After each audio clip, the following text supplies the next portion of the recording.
Good morning, students. Today we can see about kingdom Monera. So we are seeing about the topic biological classification.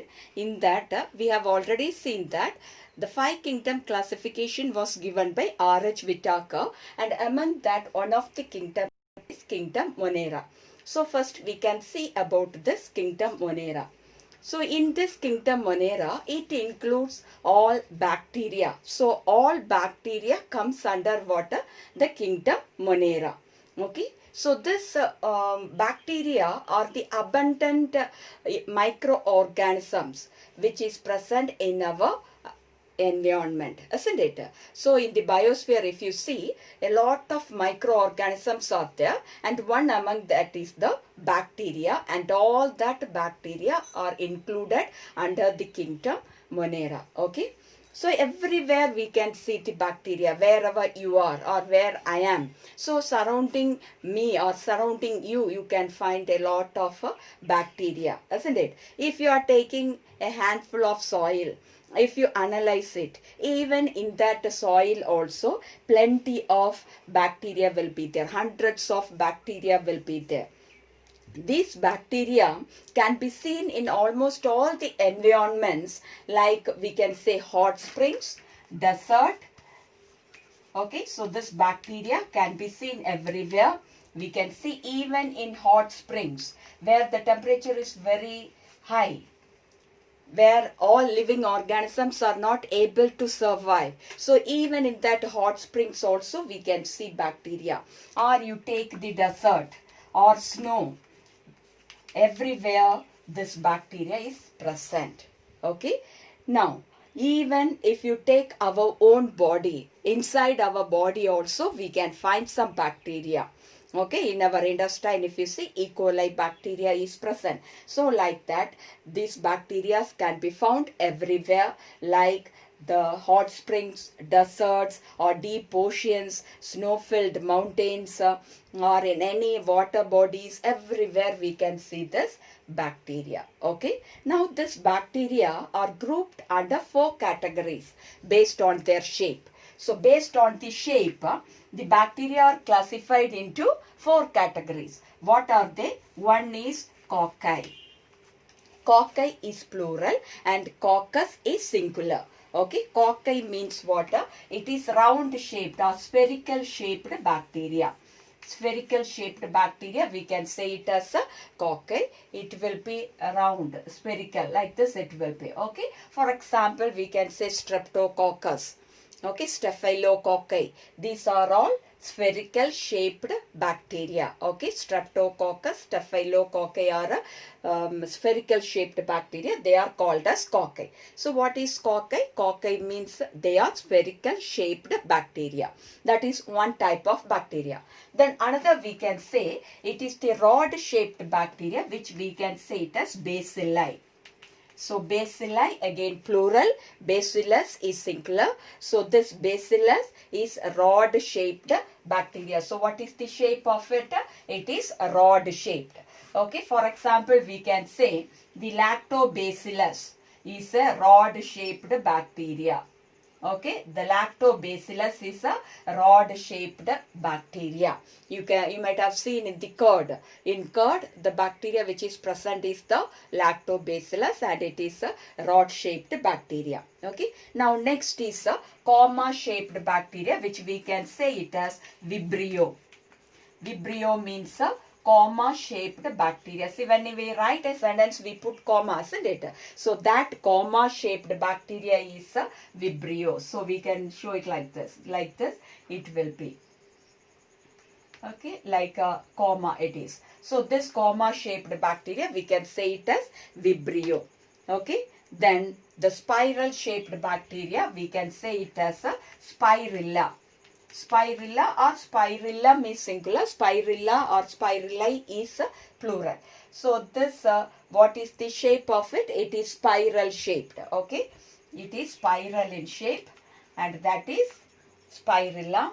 And so here we can show it like this, spiral shaped bacteria. Normally they may be having the flagella also.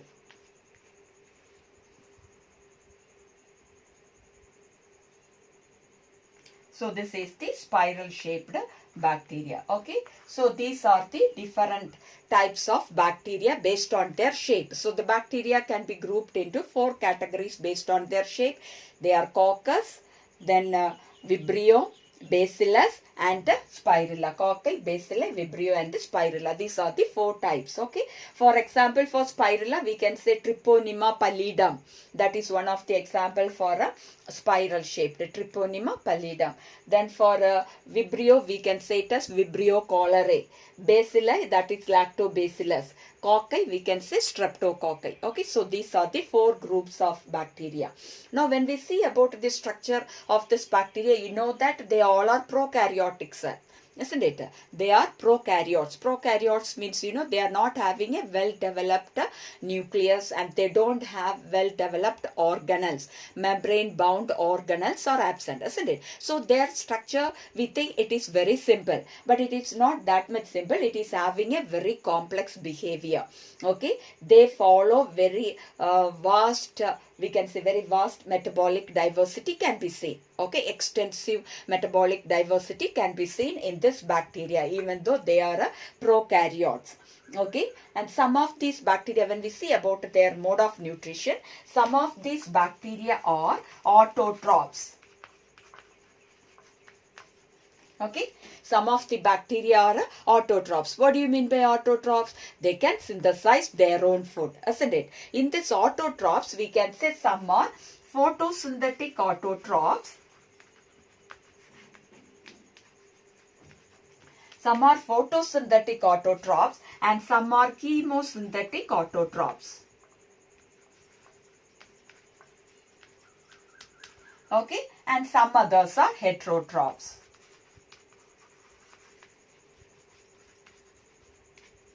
Okay, what are autotrophs? These are organisms which can synthesize their own food, isn't it? So some of the bacteria can synthesize their own food by photosynthesis because they are having green colored pigment similar to that of the plant pigment. So they can prepare their own food. Okay, so they come under autotrophs. These autotrophs can be of 2 types. That is, they may be photosynthetic autotrophs or they may be chemosynthetic autotrophs.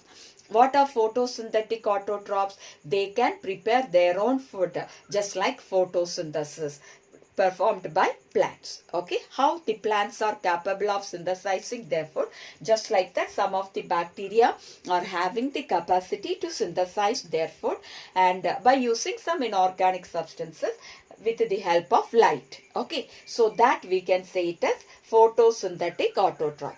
And others are chemosynthetic autotrophs. Then what is chemosynthetic autotrophs? These are autotrophic bacteria which can synthesize their own food from inorganic substances. Okay, they can prepare their food from inorganic substances. Photosynthetic autotrophs, we can say example as blue-green algae or cyanobacteria. Blue-green algae means don't think it is an algae. It is a bacteria. We can say it as cyanobacteria. That is an example for photosynthetic autotroph. Then what is chemosynthetic autotroph? They are using the chemicals for synthesizing their food, isn't it? That means inorganic substrate they will be using for synthesizing food. For example, Clostridium or methanogens, methanobacterium. These are all example for chemosynthetic bacteria. Okay. Now, these are the 2 types of autotrophs. Okay. Now, next, some bacteria are what? Heterotrophs. We can say most of the bacteria are heterotrophs. What are heterotrophs? They depend on other organisms for their food or they depend on the dead organic matter for their food. Okay.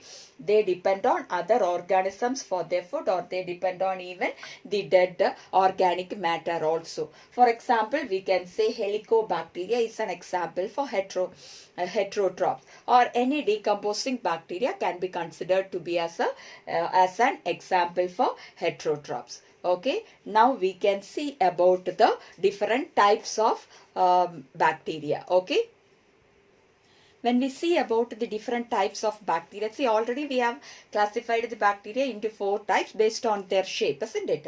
Now the whole bacterial group can be divided into Archaebacteria and Eubacteria. Okay, that is based on the conditions at which they are capable of surviving. Accordingly, we can classify them into Archaebacteria and Eubacteria. So first is Archaebacteria. What do you mean by this Archaebacteria? Archaea means what? They can survive in harsh habitat. So where they are able to survive in harsh habitats, or we can say it as they can live in extreme conditions. Extreme conditions means extreme environmental conditions, extreme climatic conditions. Okay, so that we can say it as Archaebacteria. So Archaebacteria are the bacteria which are capable of surviving in harsh habitats, or we can say it as extreme conditions, extreme environmental conditions. Okay, extreme environmental conditions means whether it is too hot or too cold, okay, or a high salt concentration. So all this we can say it as extreme condition or harsh habitat. So that is said to be as Archaebacteria. Now this Archaebacteria is of 3 types. One is halophiles. Another is thermoacidophiles,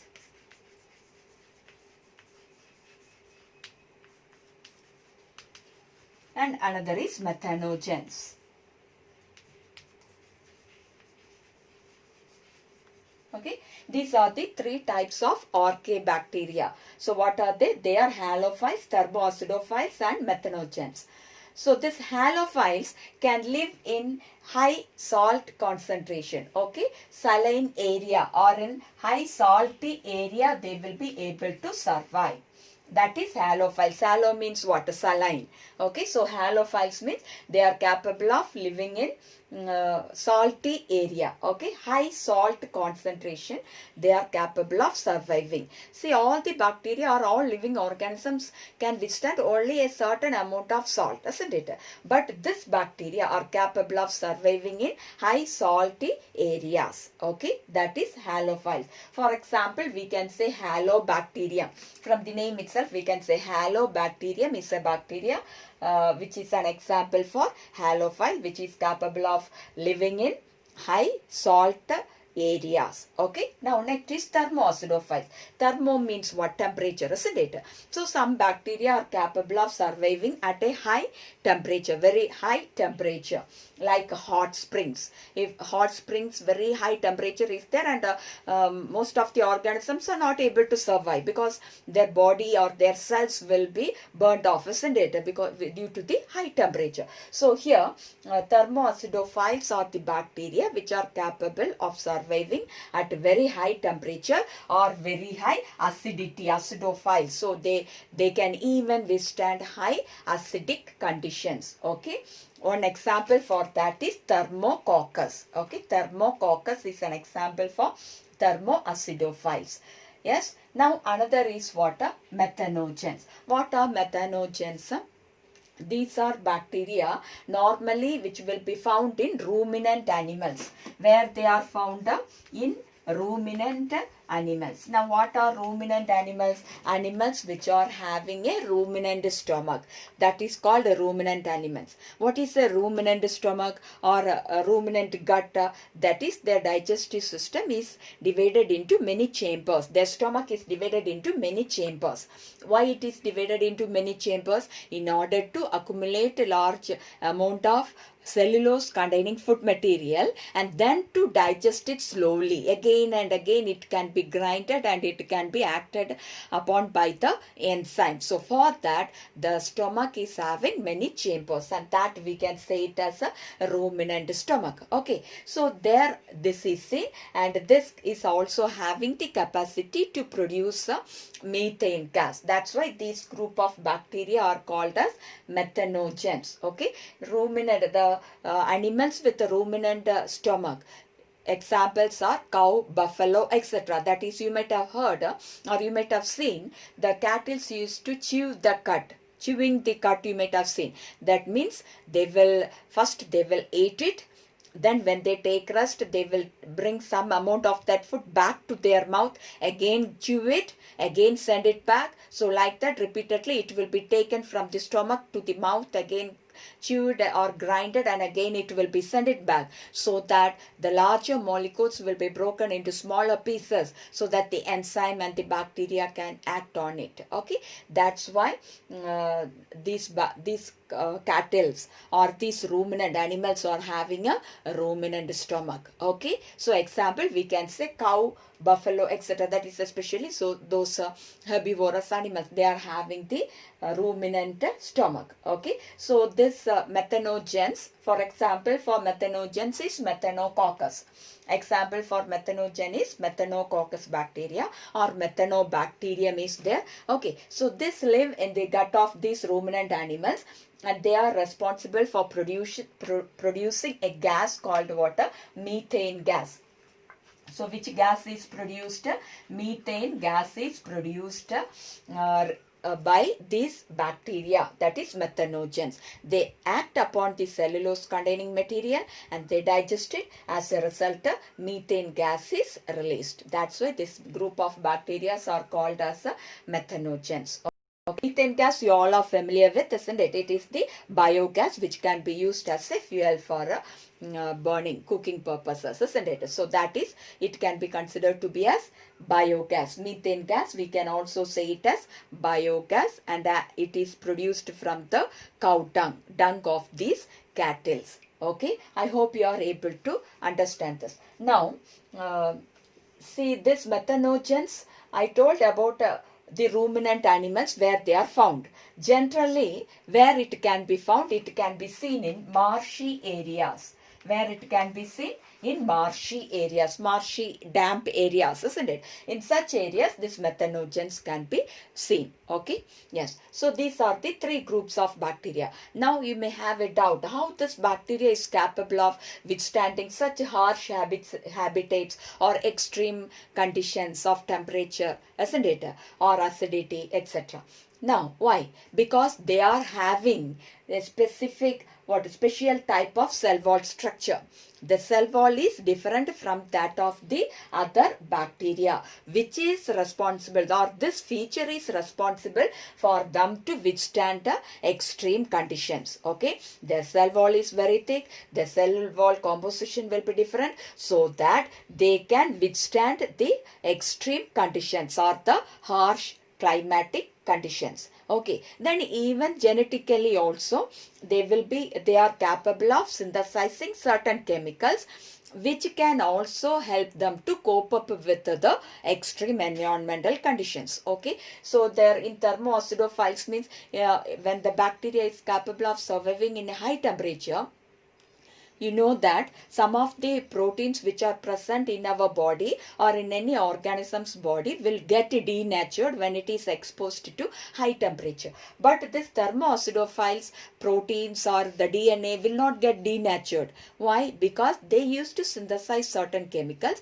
which can protect them from denaturation. Denaturation means what? It becomes non-functional. Okay, the proteins become non-functional. So their enzymes, all enzymes are protein.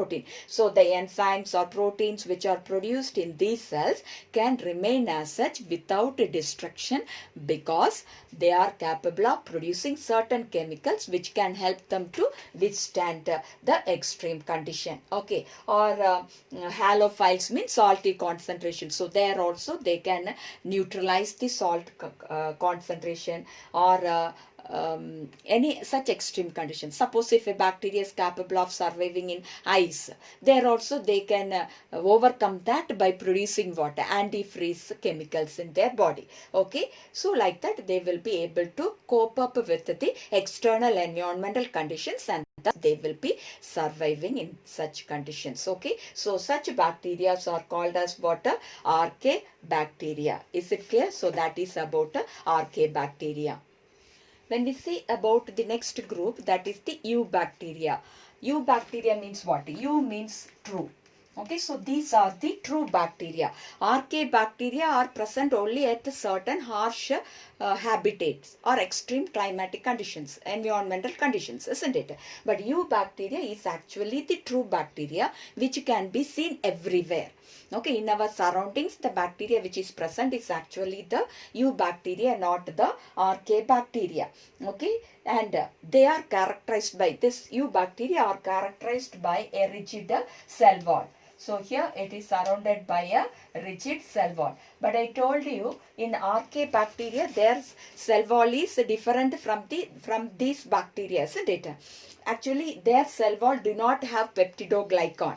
Okay, so that peptidoglycan is present in eubacteria. It is absent in archaebacteria, and they also contain a type of polysaccharide called pseudomurin, which is having the archaebacteria is having a type of polysaccharide called pseudomurin. Okay, so that is not present in this eubacteria because of this chemical composition, that is the type of polysaccharide which the cell wall is made up of differs from eubacteria to archaebacteria. So that's why the archaebacteria are capable of withstanding the extreme environmental conditions. Okay, now when we see about this eubacteria, they are the true bacteria, isn't it? So they are surrounded by a rigid cell wall, and some of these bacteria are motile and some are non-motile. So if the bacteria is motile, it is having a flagella. Okay, the flagella are long whip-like structures which help them to move. So if the bacteria is motile, it is having a flagella. Okay, then one group of bacteria which comes under this eubacteria is the cyanobacteria. I told you the blue-green algae, or we can say it as the cyanobacteria. So it is a group of bacteria which comes under this eubacteria. Okay, see, as it is named as blue-green algae, we should not misunderstand it as an algae. Then why it is named so? Because it is having the pigment similar to that of the plants. Okay, blue or green colored pigments are there. That's why they are called as blue-green algae. Okay, actually it is the cyanobacteria. So these bacteria are having the pigment called chlorophyll A, which is similar to that of the plants. Okay, so cyanobacteria is having what?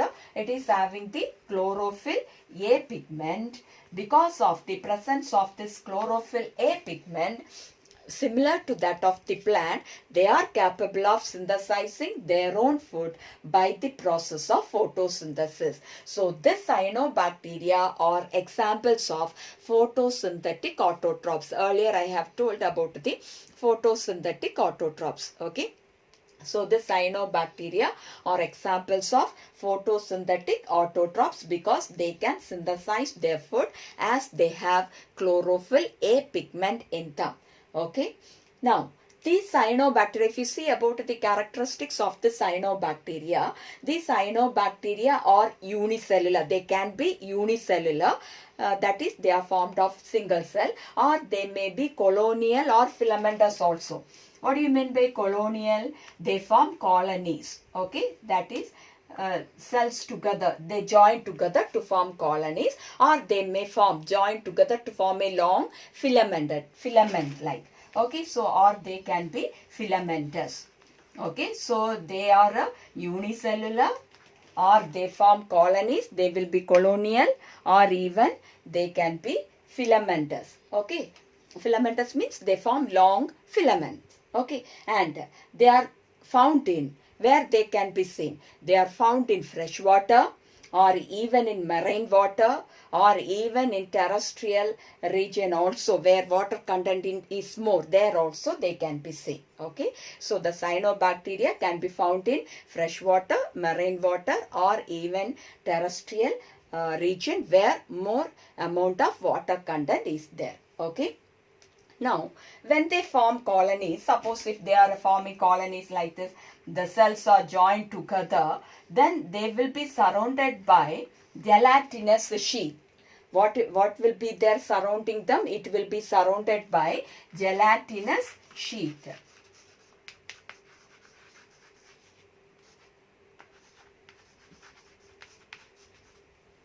Okay, it will be surrounded by gelatinous sheath. Gelatinous sheath means nothing but mucilaginous sheath. Mucilaginous, you know, slimy. It will be slimy in nature.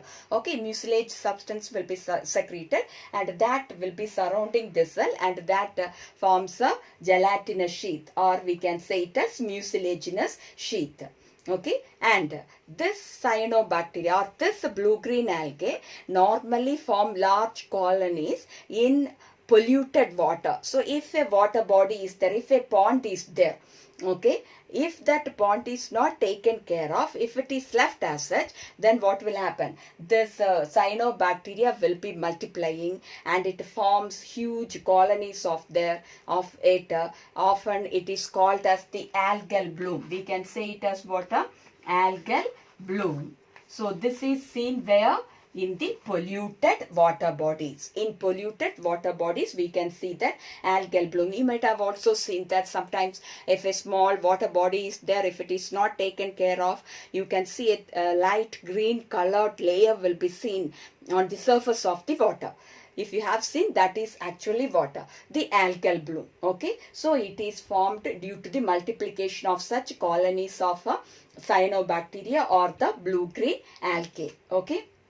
Now, some of these bacteria are capable of fixing atmospheric nitrogen. Okay, these bacteria, these colonies are having the capacity to fix atmospheric nitrogen. Okay, and this can be done with the help of specialized cells present in them, and that cells are called heterocysts.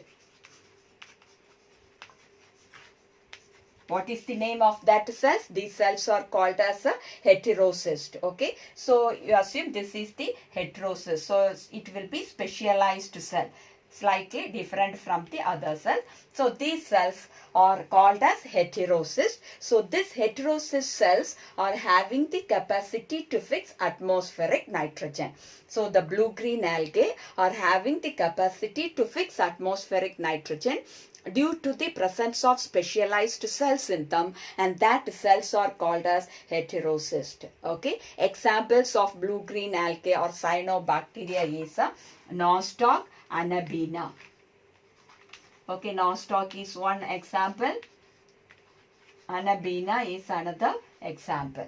Okay, so these are examples of blue-green algae. Okay, Nostoc and Anabina are examples of blue-green algae which are having the capacity to fix atmospheric nitrogen.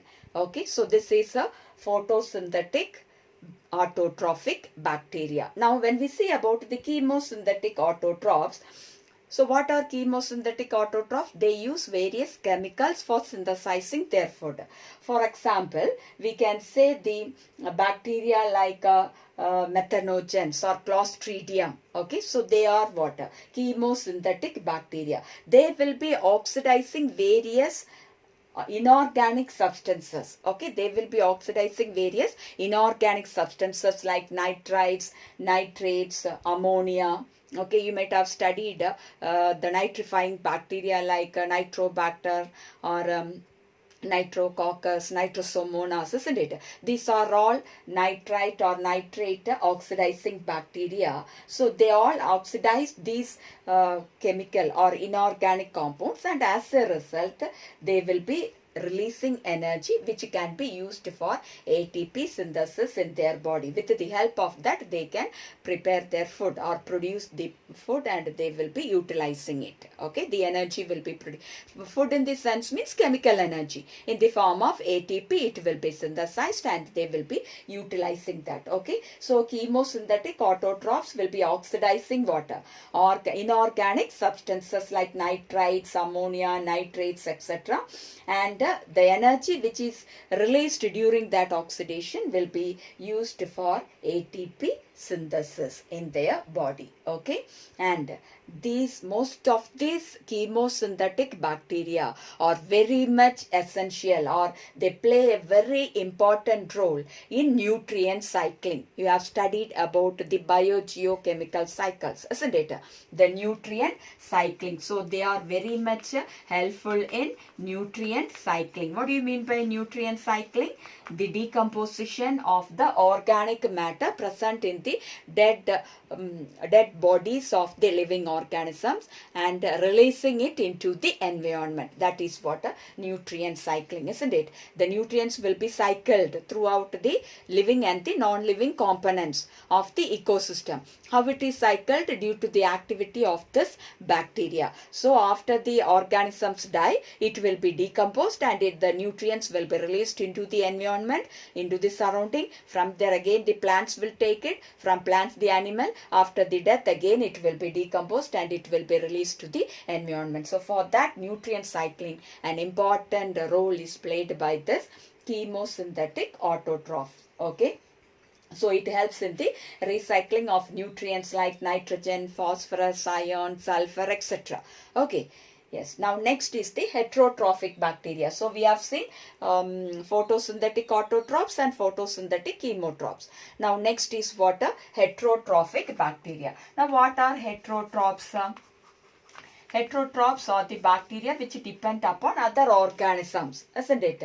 They depend upon the other organisms. See, some of the bacteria live as parasite on other organisms. So, from that organism, they will get the food. Okay. So, they depend upon other organisms, or even they even get their food from the dead, decayed parts of the organisms. Okay. So, it is the most abundant bacteria in our nature. If you see the heterotrophic, most of the bacteria are heterotrophic bacteria. Examples, Helicobacteria is a heterotrophic bacteria. Okay. So it is having very different roles. It plays various roles in our environment. Okay. So for example, in your daily life, you might have, you are using it. One of the product which you are using is the curd. You all take curd along with the rice, isn't it? So how the curd is formed? The milk is converted into curd. How the milk is converted into curd? It is done with the help of heterotrophic bacteria. One of the example of that heterotrophic bacteria is lactobacillus. Okay, so lactobacillus is one of the heterotrophic bacteria which is having the capacity to convert milk into curd. Okay, and even for the production of various antibiotics. What is antibiotics? The chemical substance which are produced by some microbes and is used to destroy other type of microbes is called antibiotics. Okay, the chemical substance which are produced by certain microbes and are used to destroy some other microbes is called antibiotics. So these bacteria, heterotrophic bacteria, are also used for the production of antibiotics. Then another function we can say, they are used even in fixing atmospheric nitrogen in the leguminous plant. Which is the bacteria which can fix atmospheric nitrogen in leguminous plant? It is Rhizobium, isn't it? So Rhizobium is an example for heterotrophic bacteria which can fix atmospheric nitrogen in the roots. Okay, so these are some of the beneficial roles played by the heterotrophic bacteria. Okay, and some of the bacteria are pathogens also. They live as parasites or pathogens on other living organisms, isn't it? Pathogens means they cause various diseases. It causes, some bacteria cause disease in human beings as well as in other animals, as well as even in plants they cause diseases. One or two example for that is in animals we can say, in human beings we can say cholera. Vibrio cholera causes what? Cholera, isn't it? So cholera is one disease. Then another, typhoid. Salmonella typhi is a bacteria which causes typhoid. Or tetanus. Clostridium tetani is the bacteria which causes tetanus. So these are some of the examples of diseases which are caused by bacteria in human beings. Okay, even in plants also it can cause disease. In citrus plants it causes the disease called citrus canker. Or in cattle it can cause the disease like anthrax. Okay, so like that different diseases are caused by bacteria to human beings as well as other living organisms. That is, both beneficial roles and harmful roles are there played by this heterotrophic bacteria. Okay, now if you see how the bacteria reproduces, normally it can reproduce both by asexual as well as sexual method. Okay, the bacteria can reproduce both by asexual as well as sexual method. By asexual method, they reproduce by the common method called fission. You might have studied last year also. By fission, they used to divide. That is, the single cell will be dividing into two cells. Like that, it divides and it multiplies. Now, suppose unfavorable conditions are there.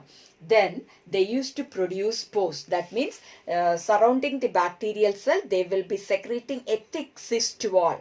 Cyst wall means a thick wall which can withstand any temperature. Okay, even very dry, if it is very dry, then it will be producing a thick wall, so that inside the cell which is present inside can be protected from the high temperature. So they will not be dried off. Desiccation can be prevented. Okay. So for that, a cyst wall will be produced, and inside that, inside the cyst wall, the cell which is present will be dividing into many, and it forms spores. Each one will develop into water spores. Just like multiple fission, it undergoes, and then the spores, when the cyst wall breaks out, the spores will be released out, and each spore will develop into a new bacteria. Okay, so this is in the case of unfavorable conditions. Okay, so when unfavorable conditions are there, bacteria will be reproducing by producing spores. Then they can follow even sexual reproduction. Okay, in sexual reproduction, it is a very primitive organism, isn't it? So they are not, we cannot differentiate them into a male or a female one. Okay, but certain bacteria are having certain projections called sex pili. Okay, and some may not be having. So they follow a primitive type of sexual reproduction. So here what happens? Two cells will come together. So you assume this is a single cell, this is another cell. So two cells will come together, then they join with each other. Okay, it can be even closer. Okay, they will be very close to each other. Then they join together by forming a small a pore. Okay, they join together, and through this, the genetic material can be transferred from one cell to the other. Okay, the genetic material means what? DNA. It is having a DNA. Now an additional DNA also will be there. So it can be transferred from one cell to the other. And this type of reproduction, we can say it as conjugation. What is it called? A conjugation. It is a primitive type of sexual reproduction followed in this bacteria or some of the lower algae. Okay, so in this type, the DNA will be transferred from one cell to the other. Okay, so this is the sexual mode of reproduction. I hope you might have understood the reproduction, various method of reproduction, asexual and sexual. Okay, now, so that is about the bacteria. Now, in addition to this bacteria, one more primitive organism which is included under the kingdom Monera is mycoplasma. What is it? Mycoplasma. Okay, it is mycoplasma. It is myco actually means fungi, somewhat like that it is, but we cannot say it as a fungi or a bacteria. So it is named as mycoplasma. So these organisms do not have a cell wall at all. Okay, all bacteria are having a cell wall, but this mycoplasma is not having a cell wall, and they are the very smallest living cell known. Okay, the smallest, the minute living cell known is the mycoplasma, and they are anaerobic in nature. That means they can survive in the absence of oxygen. They are anaerobes. That is, they can survive in the absence of oxygen. Okay, now these mycoplasmas mostly are pathogenic in plants as well as animals. That means they cause diseases in plants as well as animals. For example, one of the mycoplasma is Mycoplasma pneumoniae, which can cause pneumonia. Mycoplasma pneumoniae, which causes pneumonia. But you know about the pneumonia disease, it can be dangerous also. Okay, it can be dangerous also. But this pneumonia is different from the pneumonia which is caused by Streptococcus pneumonia. There is another bacteria which causes pneumonia. What is that bacteria? It is Streptococcus pneumoniae. Okay, so this is different from the Streptococcus pneumoniae because this will be mild. It will not lead to severe attack of pneumonia. Okay, so mild pneumonia can be caused by this Mycoplasma pneumoniae. I hope you might have understood. So this is about the kingdom Monera.